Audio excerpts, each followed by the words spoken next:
A very good morning to you. Thank you so much for being part of Y254. This is Power Talk. My name is Ram Aguko. It's a pleasure being with you today. Remember, a repeat of this show comes again each and every Thursday from 10 p.m. And of course, we value your feedback. We are coming to you live from the broadcasting house here in Nairobi, Kenya. We are also streaming live through our website. That's at www.kbc.co.ke/Y254. And of course, the hashtag is Power Talk Show on Twitter at Ram Aguko, and at Y254 channel is where you can be able to engage with us. Also, let us know where you're watching us from, and we shall sample your feedback a bit later on during this morning conversation. Now, today, it's all about relationship red flags. That's right. What are those things that once you see makes you doubt the longevity of your relationship? What are those things that when you see makes you feel as though that person doesn't love you? How can you solve that? Is it possible for you to notice a red flag at the beginning? And also, what is the reason as to why some people realize that they got married to the wrong person 2 years down the line? They never realize it 1 month down the line. And of course, there are those cases where people realize that they married the wrong person 1 month down the line, divorce. What is the problem? Relationship red flags. Is it possible to detect them? Is it possible for you to know somebody who is not the right person for you? Today, let's talk about this, because I'm sure that this is what is going to help you and I. To my extreme right, I am with Apostle Prince Isaac, CAO Makzaki. He is the lead pastor of RWEMI Church in Ruiru. Karibu sana. Thank you, sir. How are you doing, man? I am Wanda Magojas. You are what? Wanda Magojas. Wanda Magojas. Thank you so much, my brother, for coming. Thank you. And of course, next to me is Violet Mumbi. She is an actress and a property advisor. Karibu sana, Violet. Thank you so much, sir. You're looking good. Thank you so much. And thanks for coming. It's a great day, and I'm looking forward to the best. Asante sana. Asante. Thank you. You're the first person that's calling me Sound TV. No, you have called. You always Like, you've never. always. Always, yeah, you always say that. Yeah. But it felt different coming from a lady. You know, bias. Those are the red flags we are talking The about. red flags. Those are the red flags we're talking about here. Yeah. Relationship red flags. Engage with us. Tell us what you think. And already on our poster, we can see that people have already made comments. We made the post this morning. Head over to Facebook on our page. That is at Y254. Follow the page. Like the page. Okay? Follow us on every social media platform, Y254. And of course, drop in your comment on the comment section below. You shall see a photo of us. And of course, our poster is also there running on our page. Already, many people have dropped in their comments. Wengine wamekasirika. Kuna makasiriko hapa nje. And I don't know how we are able to solve it. But today, we have a solution for you. Makzaki. Yeah. Red flags. What are they? Is it possible for somebody to know that that other person is not the right person for them? What a beautiful topic. I love this topic. And today I'm charged up to talk about this topic so much, because there are many things that I've gathered through experience, and I've come to realize surely we don't need to overlook some things, especially when it comes to matters relationship. You know, when we are talking about relationship, man and woman, we have, or humanity have been created to interrelate. So everything that we do is about relationships. But now in this case, we are talking about a man and a woman who are intending to have a lifetime together. And they need to see these red flags, or they need to discern the moment. But the problem is when you start the process of LOVE, at times we fall into the sphere of love is blind. And when your love becomes blind, you are likely to fall into the ditch because you have avoided or omitted the red flags that were shouting and glaringly loud in front of you, but because the love was too much, you avoided them. As per your question, it is very possible for us to identify the red flags right from the word go. Now, there is something that you've made me remember so many things. You're married. Exactly.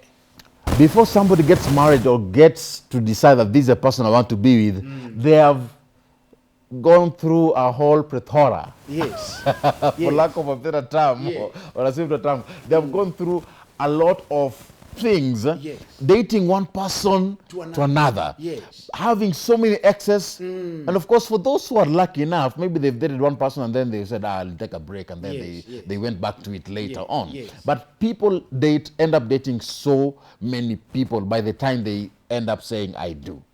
Is that the right thing? Just a yes or no? I can say, yes. Better date. Please do date, but don't test. All right, nakuja kwako.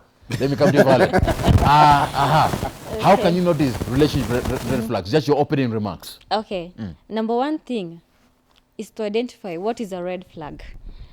And a red flag, according to me, is a warning of trouble. So, for you to identify that there's trouble coming, you need to be very, you need to be on the lookout. You need to be very careful. And you need to have a discerning spirit that our apostle has talked about. So these red flags are always there from the first time, from the word go. What we do, we just choose to ignore. And we are not supposed to ignore. So relationships are great. They are a wonderful thing. And what we are supposed to do, we should just be on the lookout. Because at the end of the day, we want to save our relationships because we all need them. We all of us, we do need this relationship. Utasikia mtu akisema, mi mambo ya kudate sitaki, mambo ya kudate nimeacha. But deep down, this person wants it. But what do we need? They do. They want it. They need it. So kusema mi niko single, mi ni mambo ya relationship sitaki. They do need it.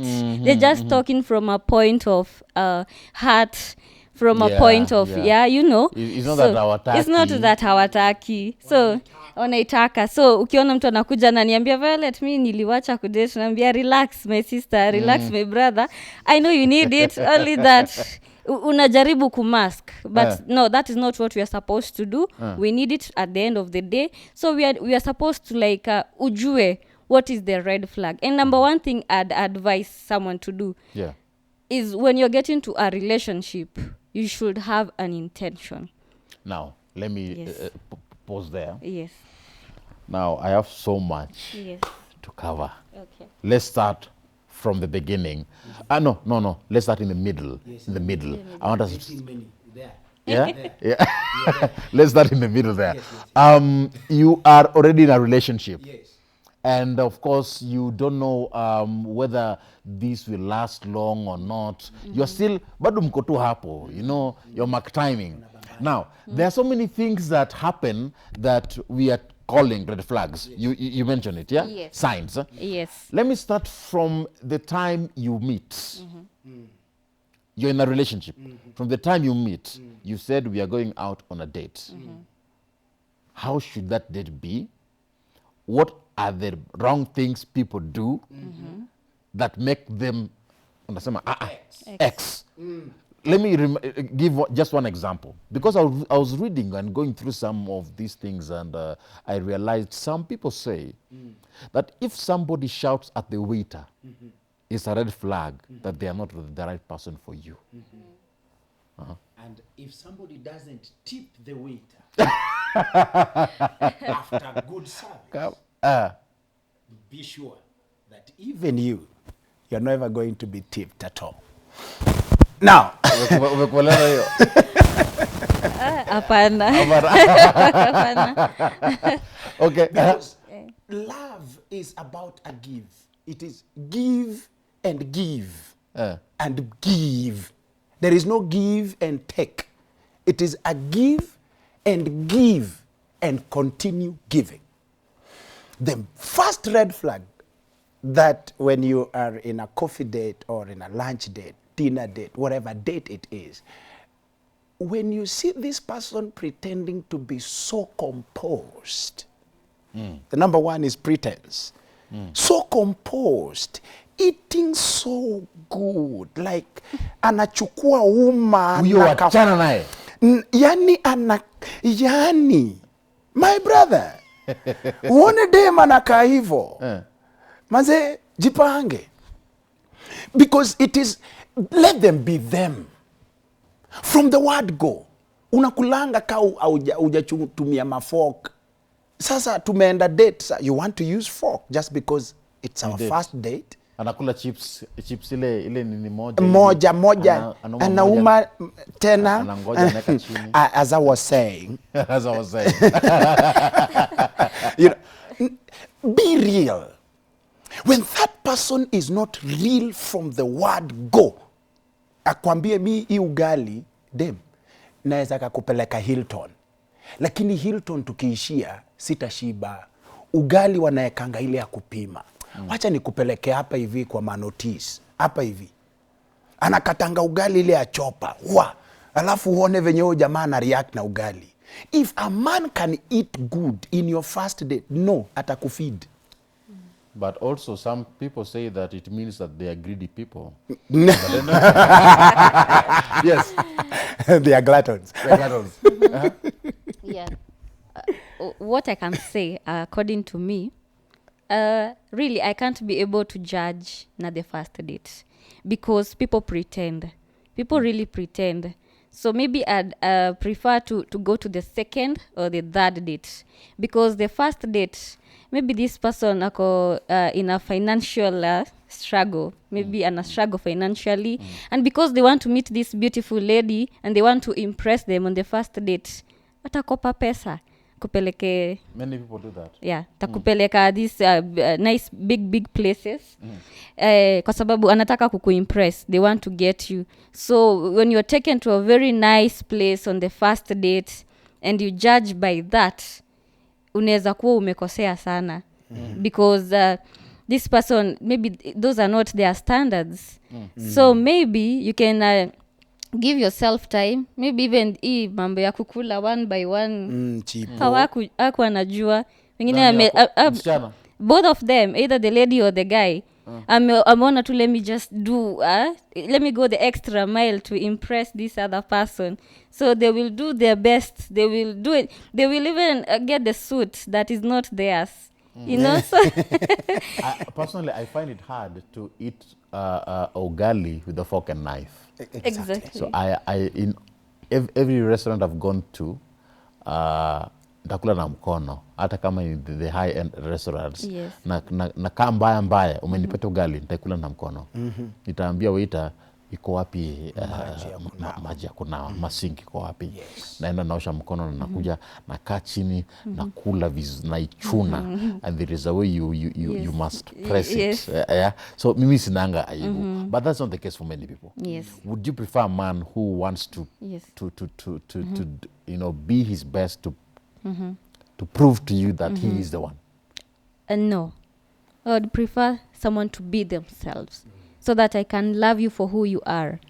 I do not expect you to go out of your way at the first date. You know, when we already dating into the relationship huko ikiwa imeshaenda, now that's when there are issues ama problems, when you go out of your way to solve the problems that we are having, sasa hapo iko sawa. Yeah, but for the first time I prefer you be yourself, ndio nisije nikakujudge wrongly, and then tukiendelea huko katikati, that's when I see the real you. It will be unfair. Yeah, it will be unfair for both parties. Nilichezwa. Sasa nilifikiria huyu mtu wako hivi, nilifikiria huyu mtu wako hivi, and then ukiendelea unapata this person does not even use the fork and knife. Or even they do use the fork and knife. I just prefer you be the real you from the word go. What about the language? The language must be also a language that not only to please the person, but a language that will express your inner being. Because your inner being is the true relationship that you are having with this person. Yeah. And you see, there are languages that you can use from the first day. Yeah, it is good to appreciate if the man is handsome. Oh man, you're handsome. Thank you for meeting you. You know, the lady, oh, you're beautiful. Yes. But do not go to the extreme. Like you are touching on a point that I really want to touch on kidogo.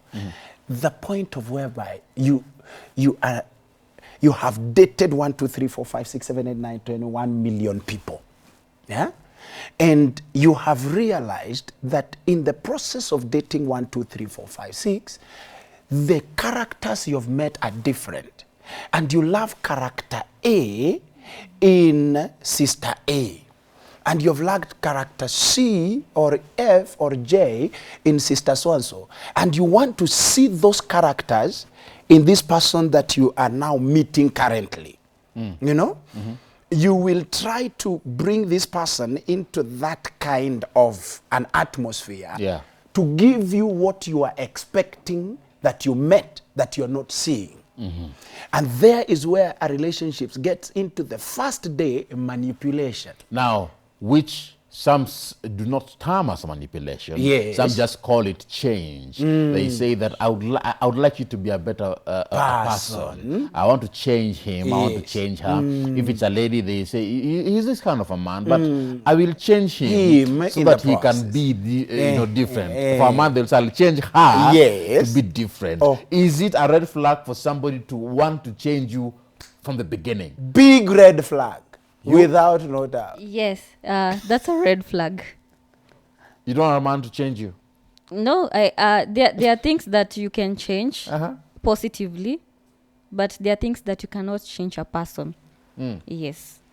So if a man wants to change, okay, how do you differentiate between the things that need to be changed and the things that should not be changed? Maybe I'm this kind of a person. I don't go out a lot. I'm not adventurous. Maybe ni mtu ni ukatu kwa nyumba nimejifungia, and I find this guy who wants to take me out, to be more adventurous, to do this. That to me, that's a positive change. But if you want me to change and be able to accommodate things that you feel are good according to you, no, that's manipulative. Because there are some personalities that I have that are just permanent. I can't change. But if this guy comes and tells me, I don't like the way you talk, I don't like the way you walk, no, wanting to change me to be able to accommodate you with what you want, that's a red flag. Okay. Yes. Okay. How do you coming to you? How do you differentiate between somebody who just wants to change you from somebody who wants to manipulate you? Yes, you differentiate it in very simple. Somebody who wants to change you will give you the room. He will create a big room for you. He will create everything possible for you to see the possibilities of what he is seeing. He will create it big. But somebody who wants to change you will narrow it towards what he wants you to get to. Now he's manipulating you. But somebody who doesn't will give you the option, the free will. Be yourself when you will feel like. If you don't want to, it's okay. But if you'll feel like that, this, what I'm trying to bring on the table, can work for both of us, then it's okay. So they're not forcing you? They are not forcing you. Why? Because relationship is complementing, not complicating. If you come into my life, do not complicate me. Come and complement me. Come and make me complete, my brother, my sister. Do not just come and, mimi ni mjaluo kutoka Ugenya usia Lego, alafu unataka mimi kwetu msichana ajibu mara mbili. Please. Relax. Give the room. Be wide, be deep, in fact, the Bible says the depth, the width, the length, the height of love is so immense that if we just understand that love in itself changes the person. Still, you're dating. And kuna ile lugha ingine huwa inaingia ni kama alienda Amerika miaka 10 lakini ametoka tu hapa hivi Murang'a. Yes. Ametoka tu Nyeri ama pale Kisumu. Nasema, so my name is Ram Aguko. And And it's a pleasure to meet you. Yeah. And of course, they're twanging so much. They want to prove to you that they have the command of the English language. Oh yeah. Mimi mwana wasichana wengi akifanya maneno. Sijui kwa nini. Let me go. Why do the ladies like doing that? I don't know. I had said about the first impression. You just be yourself. Hii kizungu mingi ya states and the other places, it will change when after some time umeenda kwa nyumba and you're like, oh, she's no longer doing this. Sasa hii anaongea Kikuyu, Kiluo, or whatever thing it is. I think those people who do that should stop, because it's not something I recommend a lady, and I think it's not right. It's not right to just be yourself. Mimi wasichana naona wanapendanga itabia. You know, kuliko hata okay wanaume pia, lakini it is a good thing to express your class as well. Yeah. I can say that. If you're educated, do not behave like a shamba boy or a shamba girl. Yeah, come on the table with your class. Come on the table with who you are. Usiseme ati I want to be myself. Yes, I want just to be myself. Alafu uanze kuongea tu vitu zingine bagala shagala. No way. Omera, talk English. Mpaka huyo dema I feel. I feel. Akuangalie hivi, alafu akwambie I have no words to say. Thank you. Hapo hivi unaingianga kwa mfuko, unajipiga hivi, unasema that is max. Hiyo kizungu uta maintain. There is a meme that I saw online. I don't know if you guys came through that. Kuna watu wamepiga selfie. A guy and a lady, alafu anasema ati in some relationships you are sure they will never talk English. Niliona tu sura nikasema hapa na kuna kizungu. But will you maintain it? It is not about the English. It is about what makes you express the love. Okay. If Kikuyu brings the love, or I have friends who are deaf, and they don't talk like the way we talk.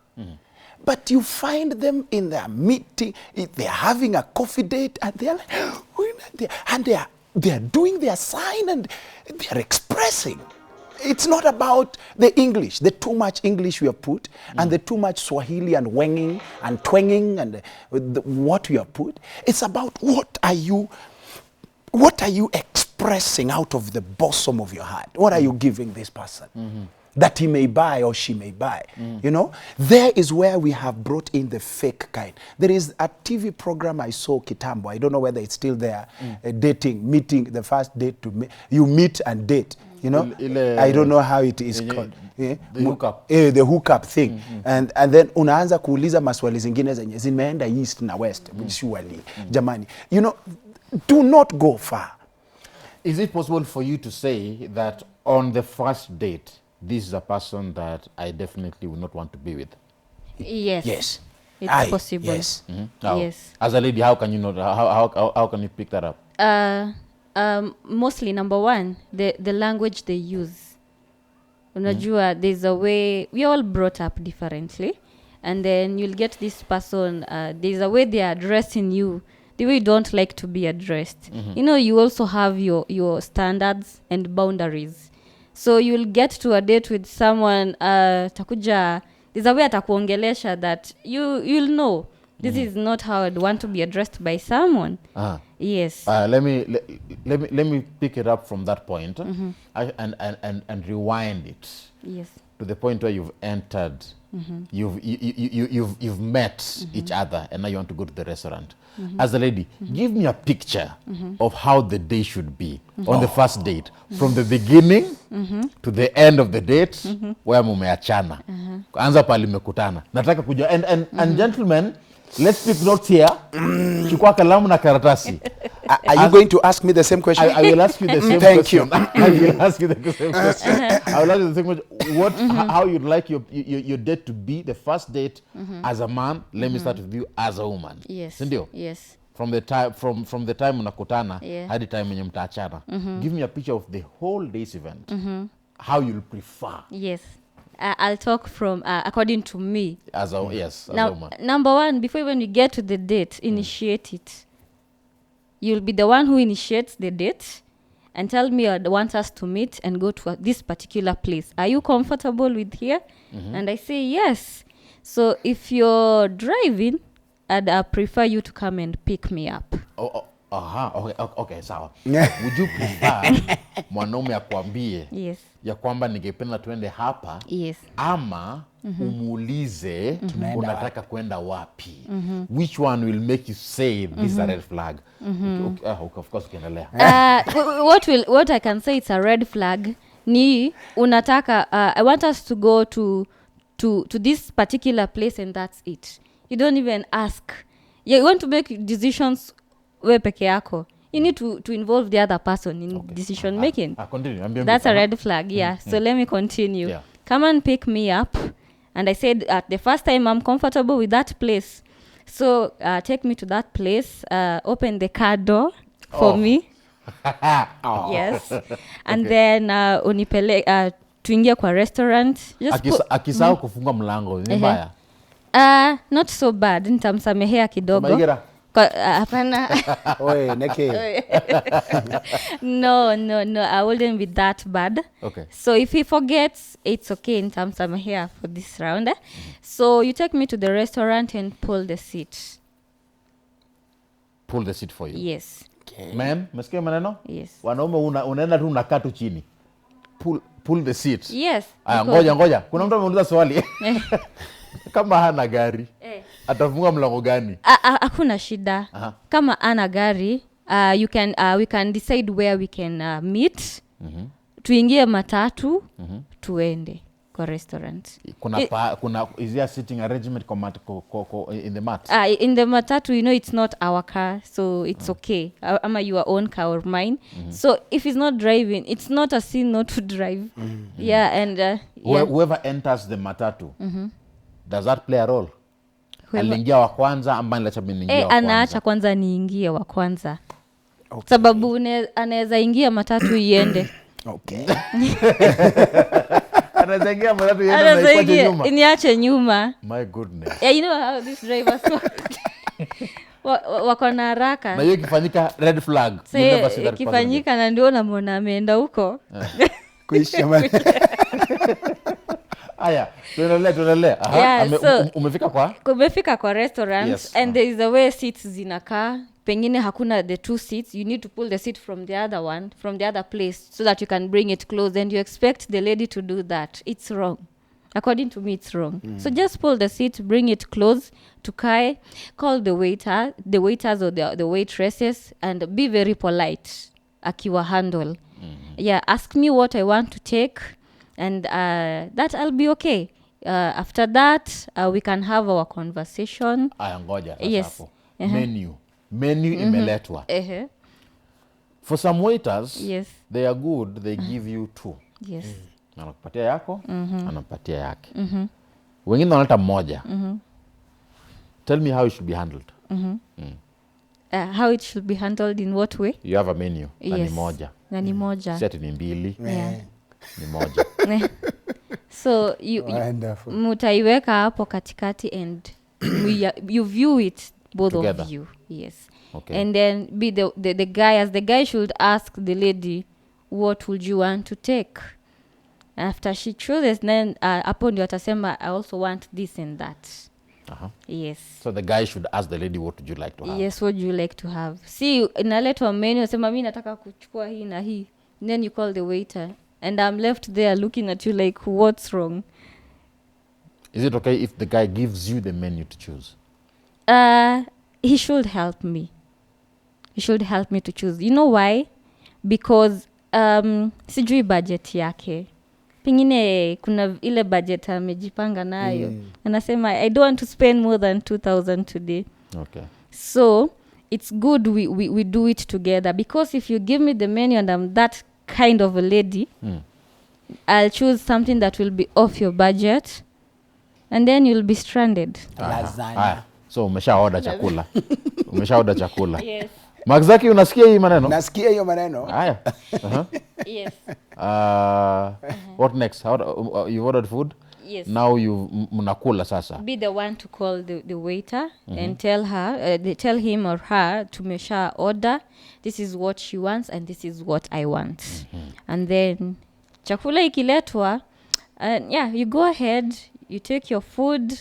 You can ask her to try yours. Yes. Sasa ukikosa kumwambia It's still okay. onja food yangu, is it a bad, is it a red flag? No, it's not really a big thing. It's not really a red flag. Some ladies like Yes. onjaring the other person's food. But also wait to be told. You don't just start onjaring people's When food. the lady onjas, there's a red flag. I'll come to you. I'll come to you. If the man gets into your plate Yes. and says, hey, food yako ni tamu ebu. That's wrong because there are people with OCDs. Hawataki unaingia kwa chakula yao. The people who are extra clean when it comes to the way they handle their food. So when you just come and touch my food without my permission, honestly, I won't like it. Okay. So I can tell you, would you want to try my chicken? And then I can take it niweke kwa plate yako. Then the guy asks, do you want to try my food? Maybe no. It's okay. And then you go ahead. And then after mumekula, you take the drinks, whatever you're taking, the juices. And then after that, now you have your conversation. And while you're having your conversation, the one in the picture here, it's the lady. Don't talk too much about yourself. Or the man should not talk too much about himself. It should be the lady to talk about herself. You know, I'm a lady here. So I'm talking on behalf of women. Yes, Okay? yes. It's Unawakilisha vizuri. nawakilisha wamama na wasichana. Kuna mzana pale unakubaliana nayo maneno. Yes. Yeah, that lady amekubaliana na behind the camera. This March it's International Women's Day, Women's Month. Hey. So we are celebrating women from 1st March to 30. 31st. Yes, Okay. yes, 31st. So yeah, lazima tuwakilishe hapa. Sasa hapa wasichana and women should be given the chance Yes. to talk and express themselves. And express themselves. But here it will highly depend. So what I'd advise, let the other person talk. Whoever is concerned, either the man or the lady, ukiongea tu kidogo kujihusu, give the other person a chance to talk about themselves too. Haya, Yeah. Haya, tumefika part ya nini? Talking. So we're done eating? Yes, you're done eating. Now, what do you do once both of you are done eating? Hadi muachane sasa. What happens next? Any red flags from this point? From that point, most of the red flags zenye naeza ka notice, it's during the conversation. During the conversation. Yes. Haya, na saizi wakati muna wachana, who should stand up from the table first? It's the guy. The guy? Yes. Okay. Yeah, after now What if yana agree. ngoja wewe usimame?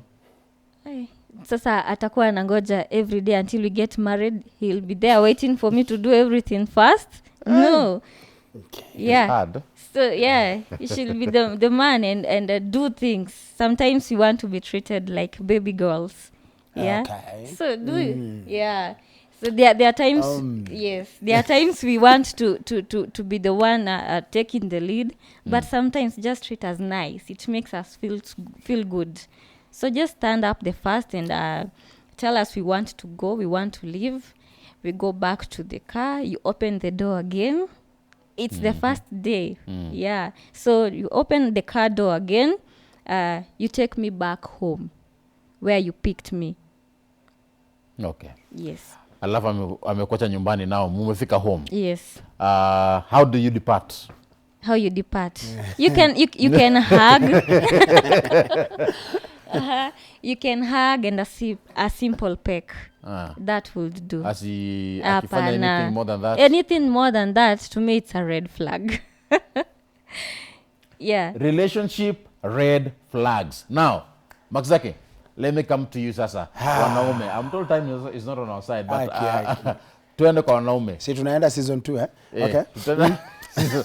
Dating, mumekutana, it is the first date. Of course, there's so many scenarios that we'll give a bit later on. Yes. Mmekutana na hu dem na munaenda out. Yes. I want to put it on my style, Yes. on my way. Yes. we ni chali normal, hauna do, hautaki kukopa, lakini unataka kubamba udem. Your intention number one is at the end of the day, aingie box yangu na nifunike na ni seal na nijue ya kwamba sasa deal iko done. That is my first intention. Yes. The way I want my day spent. And so, giving an example of my marriage. Now, before you get into marriage, nitafika huko baadaye. My relationship. Yeah, nataka give an example of how a normal first date ought to be, and the do's and the don'ts, so that somebody can be able to pick red flags Yes. from the first date. You know, we'll get into the marriage area huko mbele. Ni kitu kitamu. Okay. After taking or talking to this girl and agreeing on a date, Yes. the very day that you want this date to happen. Remember last time we talked about dating Yes. here, and we say dating is a good thing, but relating is the most important thing. So when we are going out, I'm not taking her to a place where we are going to eat first. Okay. I'm taking her to where we are going to relate. Oh, so don't msiende kwa restaurant kwanza. I'm not taking her to a restaurant. Okay. The first blunder we do, and it's a big red flag that people omit, is because we have been taught in that system. Take this lady in a place you will relate. In a place you will talk. In a place you will exchange. Kama wapi. You're saying before mumekubaliana mnena date, you're going to a particular restaurant. Yes. Don't go there first. Go somewhere else. Like You can hike. okay. You can go swim. You can go walk. You can go shopping, just window shopping. Relate with this person. Know them beyond sitting down. Kwanza, come on, know this person. Walk with her. Muulize maswali fani as you are talking and walking. Hey, you're getting a car. Fake. Find her ideas on cars. Muuliza napenda gari na gani. And just tell her about a car. You will find her idea on cars. Look at her house. When I grow up, it's in the midst of talking, you are just throwing. You know, you're throwing words, but you are testing, trying. Because the Bible says test them first before. Aya, you've gone there. Mamaliza, si ndio? Haujamaliza. Okay. Because it is in that will now make you know, is it now good for us now to have a come with tea?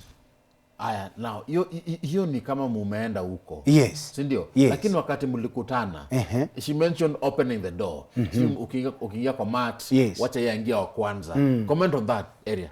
It's okay to open the doors to yeye kuingizwa, kupatia yeye first priorities. It is okay. But this one I'm talking about, nimepatana na dem huku mashambani. Okay. Si dem classic venye my sister ako huku. Ni a lady whom you are looking forward to have all these things with. And it is good to open the door for the car and to pull the seat. All these are romantic gestures. But with these romantic gestures, do not be blinded not to relate to this person. All right, I want us to take a short break. And then we'll come back quickly. Umenikatia. Utuambie itakuwa. We'll go to the date part. And of course, we are going to cover so many areas after this break. Those who are married, is it possible for you to realize you've got red flags even in your marriage? And how can you solve that? There are some who, yes, you can see the red flags, but you just ignore. You're saying that even though you call. How can you solve that? Tunamwelewa. That's how men are. That's how women are. What do we do? Relationship red flags. And of course, those who are dating and are in campus. Najua unatusikiza wewe pia. We have red flags for you right here on Power Talk. Let's take a short break. We'll be back in a bit. Keep engaging with us. Good.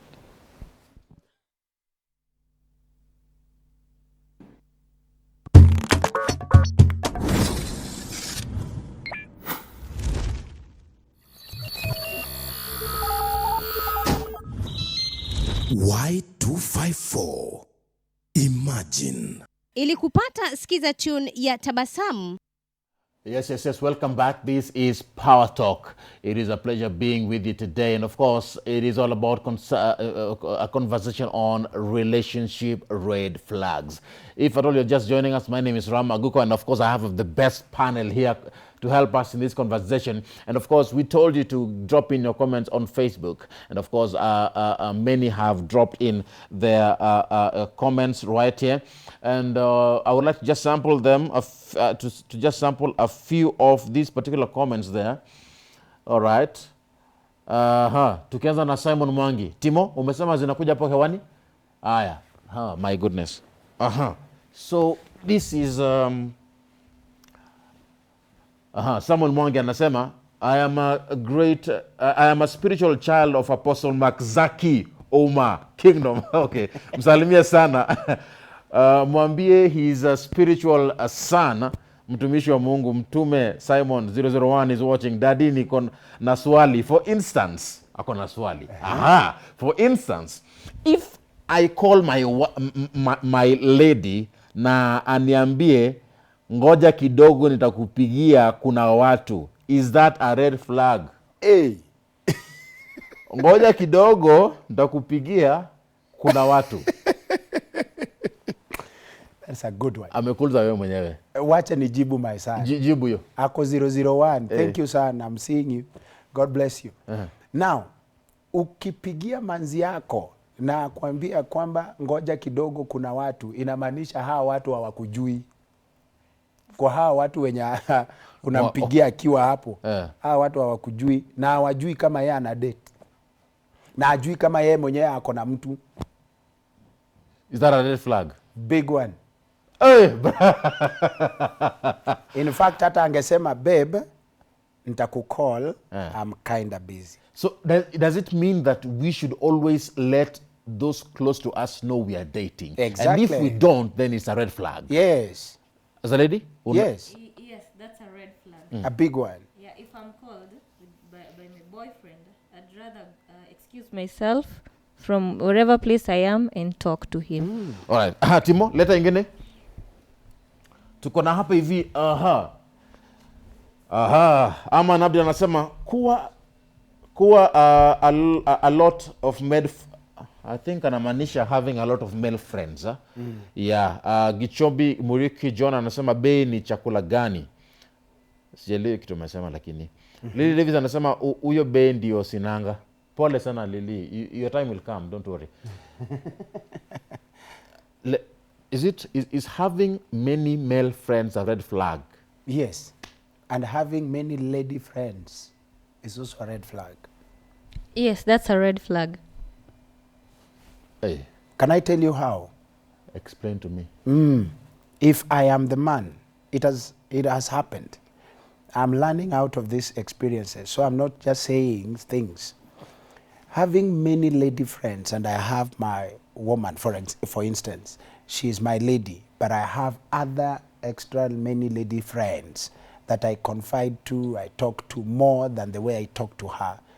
Then I'm using her as a puppet. It's very dangerous. Very dangerous. How are you using her as a puppet now? Because she is just there to show that I'm dating. But in the real sense, I'm having relationships with these ones. Whether we are not getting physical or not, we are having more time with them than the way I have with my woman. Your thoughts? Yeah. Your boyfriend or your fiancé has so many female friends. Is that a bad thing?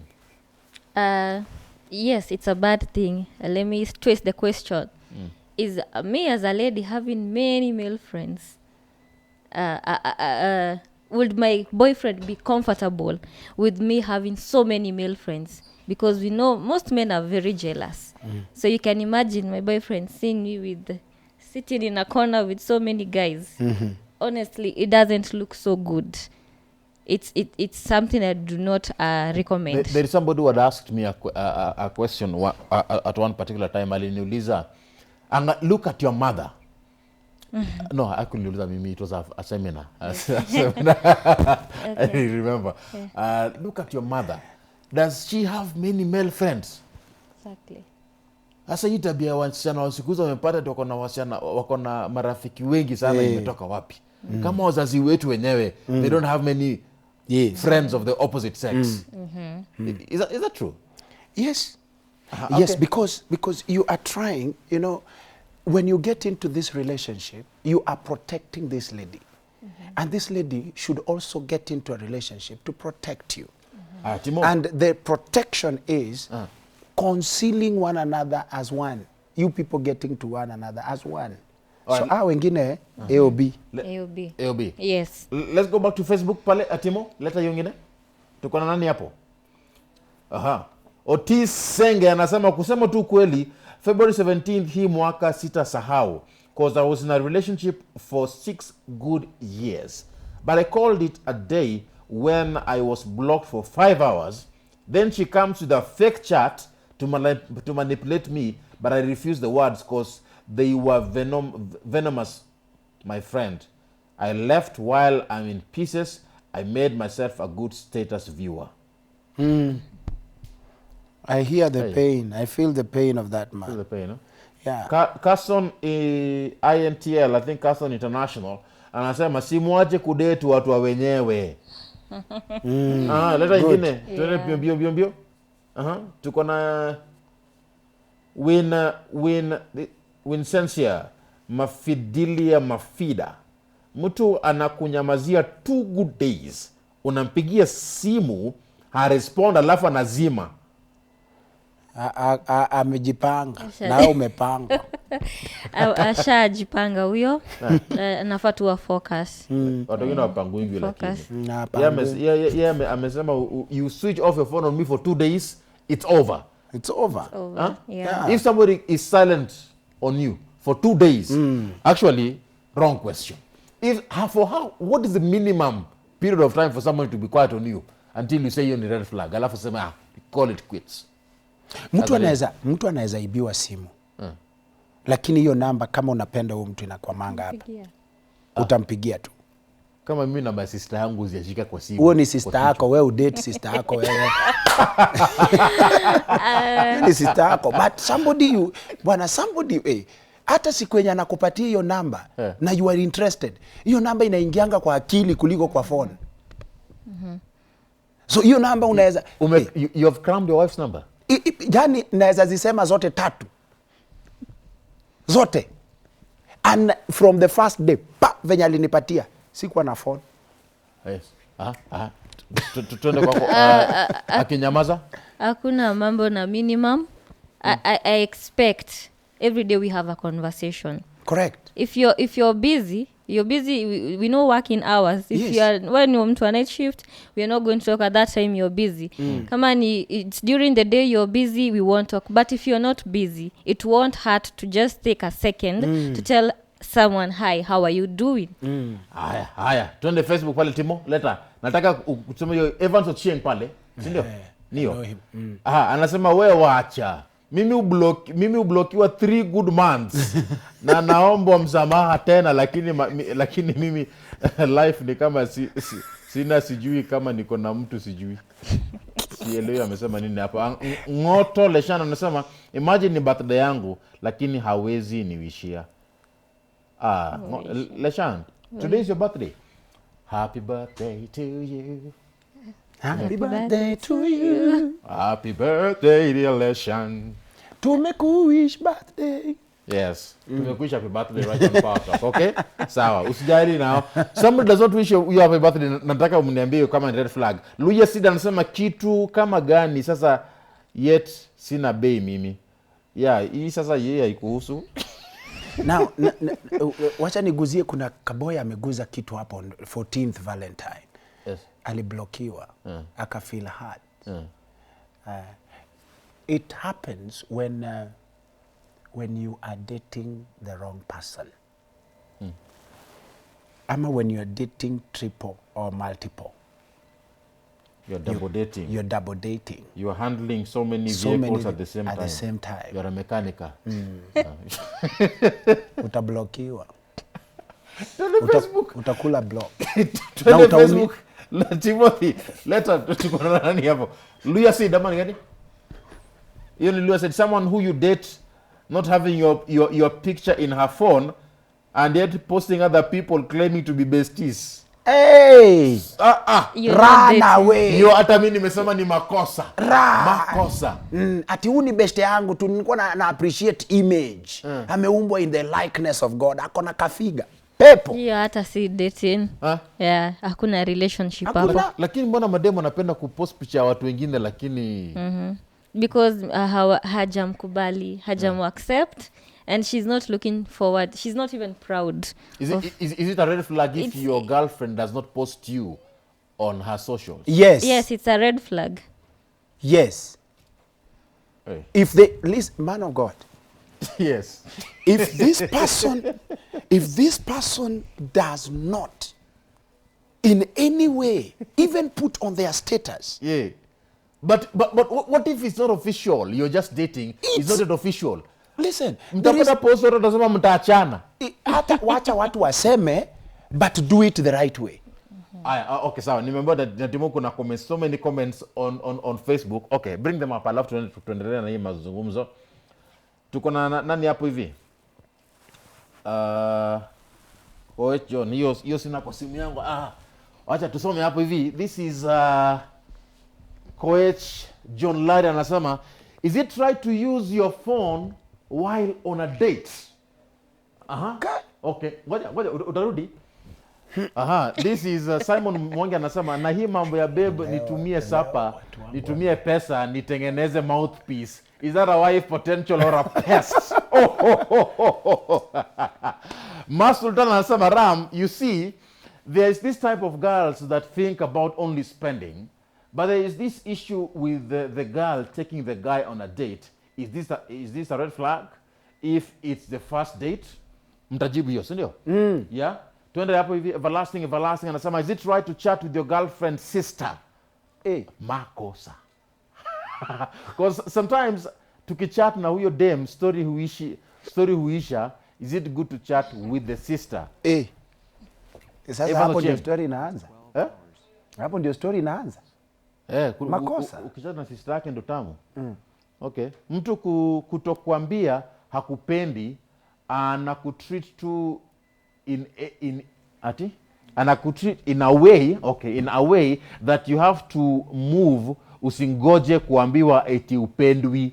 Alafu una conclude eti I was playing hard ndio nione kama tavumilia. Omera, don't beg.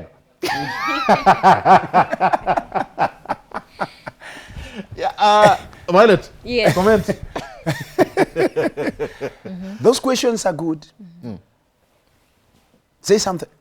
I want to answer many of them. You first, Violet. Kuna hiyo question ya if it's okay someone to use their phone while on a date. It's not okay. You're not there to stay for 10 hours.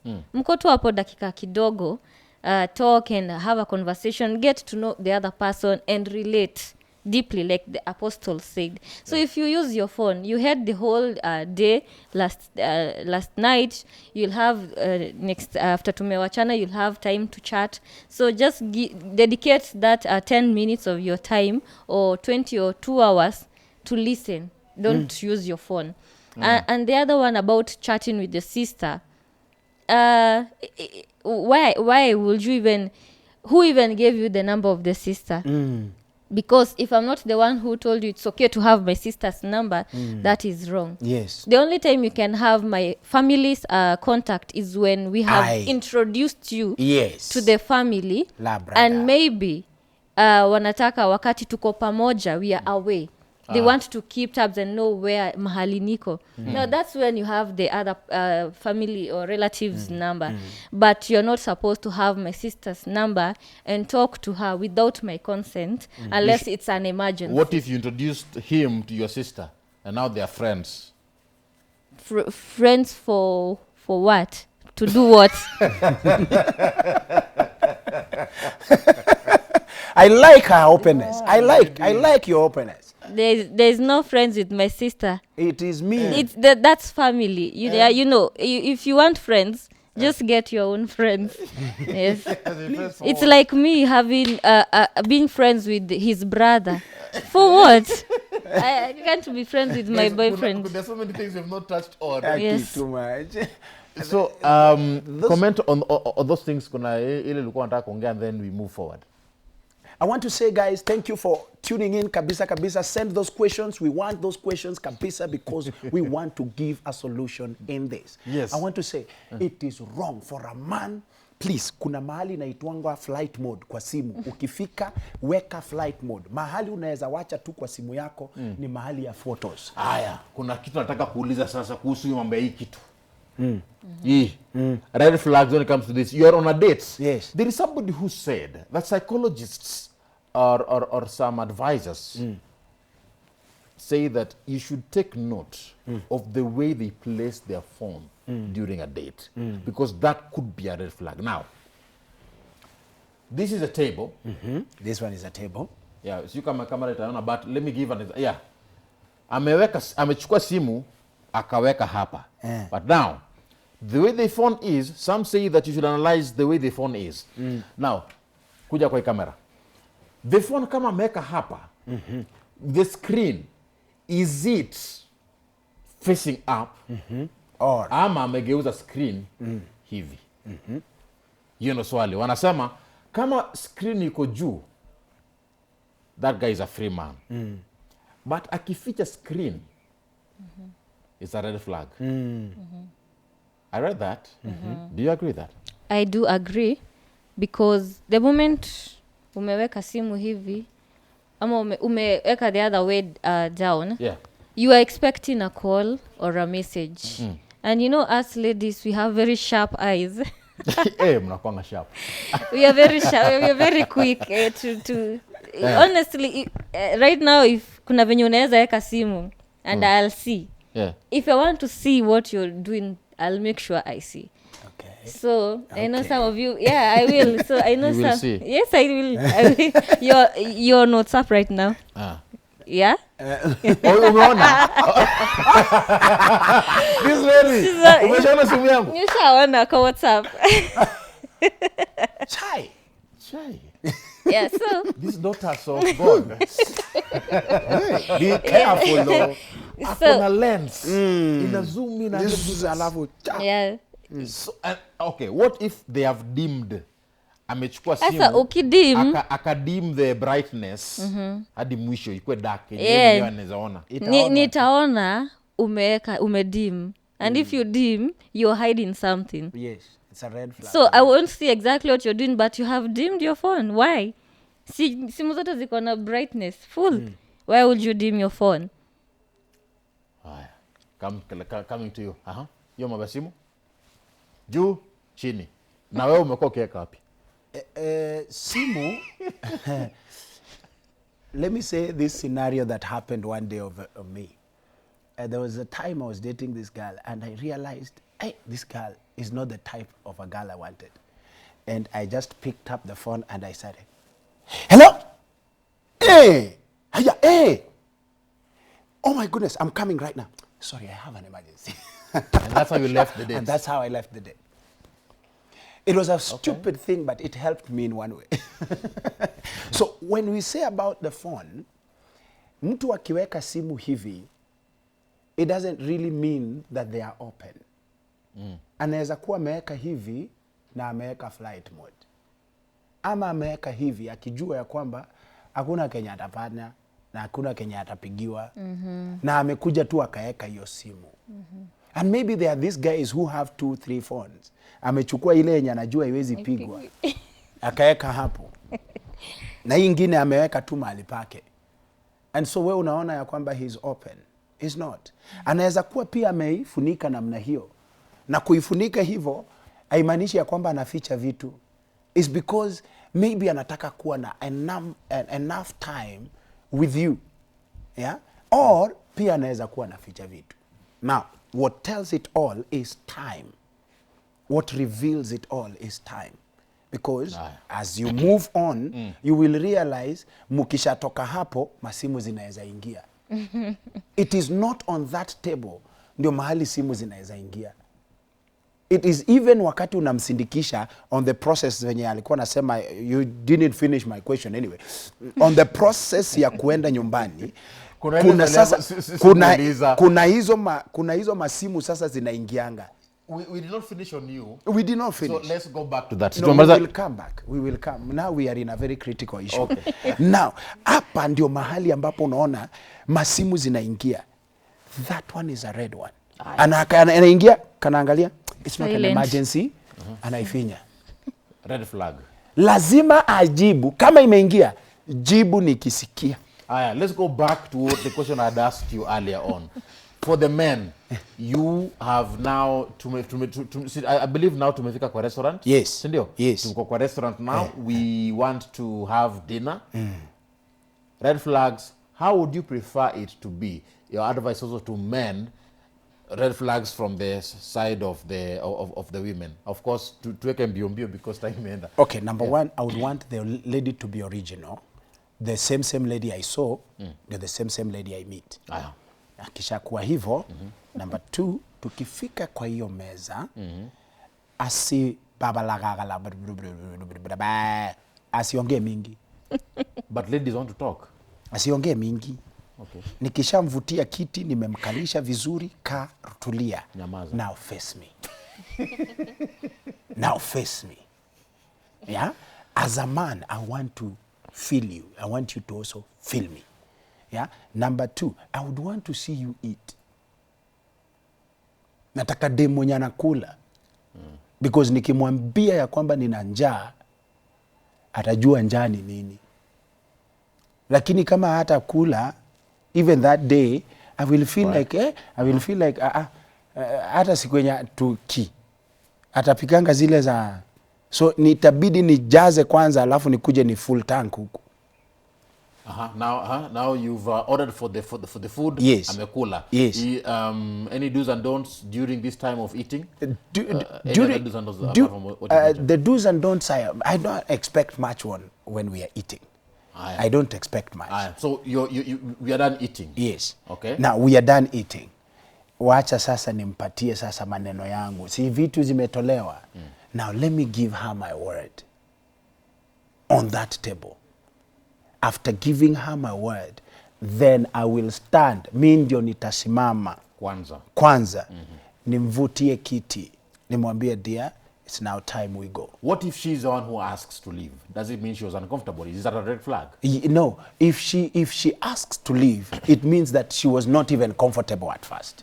I think we're done for the men's side. Kwa wanaume sioni kama kuna stress mingi hapa.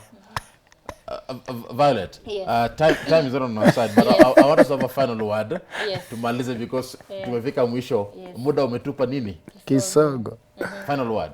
I want you to talk to people who are watching you today. That is your camera. Talk to them.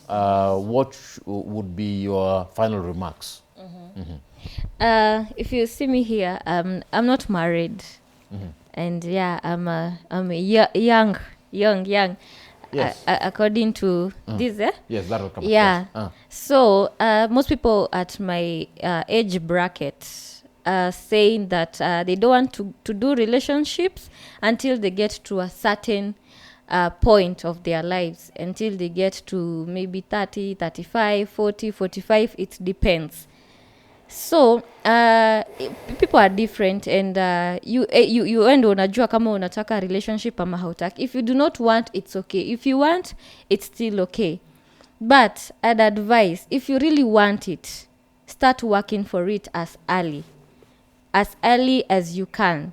Don't wait, because in the moment of waiting, that's where you start messing up, and unaanza kufanya vitu ukisema, I'm still young, I still want to have fun, I still want it's okay to have fun, but do it the right way. Yeah, you don't just have fun, because in the moment of having fun, that's where you get to mess yourself with a lot of things. You get to date other people's boyfriends. You get to date people who are married, you know. So it's good in the moment of waiting.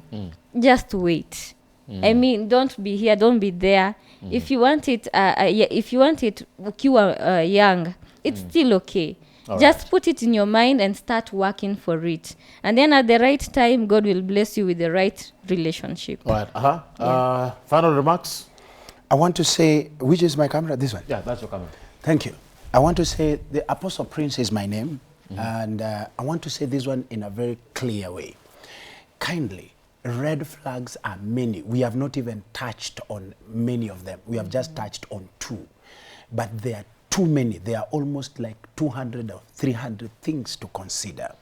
But when you are doing relationship and you realize you are not comfortable, your friends are not comfortable, your parents are not comfortable, your spiritual leaders are not comfortable, things around you is not you yourself, you're not even feeling it yourself, do not fake it.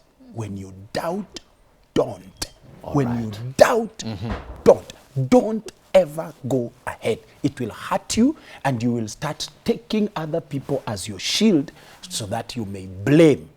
Remember, this blame game began in the Garden of Eden. It is the woman. Thank you so much. That is a very powerful word there from that is Apostle Prince Isaac and of course Violet Mumbi. Asante sana. Thank you so much for coming. Thank you so much. I know hatujamaliza vitu mingi. We should have part 2 of this. I still feel I have a lot to say, but there's next time. Next time. Yes. We should have a part 2. If Timo, Ron, tuangalie kama tunaweza part 2 ya story. Kuna vitu mingi hatujaguzia. But anyway, let's end up with a quote of the day. Bring it up, Timo. One thing I learned a long time ago was never to ignore the red flags in the beginning, or they'll be the same reason in all ends. That's the quote that we end with this particular show right here on Power Talk.